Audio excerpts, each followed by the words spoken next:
আসসালামু আলাইকুম।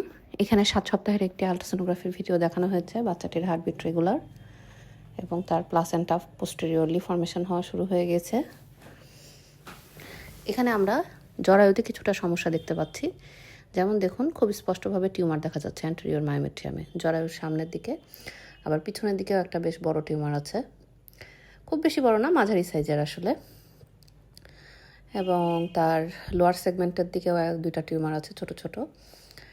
তার মাল্টিপল মায়োমা দেখা যাচ্ছে মায়োমেট্রিয়ামে। এটাকে আমরা ডায়াগনোসিস করি কিন্তু ফাইব্রয়েড ইউটেরাস হিসাবে, মানে ইউটেরাইন ফাইব্রয়েড। এই টিউমারগুলা আর কি হয় এবং আনইউজুয়াল কন্ট্রাকশন করতে পারে। আনইউজুয়াল কন্ট্রাকশনের কারণে অনেক সময় মিসড অ্যাবর্শন বা বাচ্চা অ্যাবর্শনও হয়ে যেটার সম্ভাবনাটা বেশি থাকে এই ধরনের ইউটেরাসে, কিন্তু সাপোর্ট দরকার হয়। আমরা প্রোজেস্টেরন দিয়ে আর কি সাপোর্ট দেই। তো এখানে বাচ্চাটি এখনও অবধি আলহামদুলিল্লাহ অনেক ভালো আছে।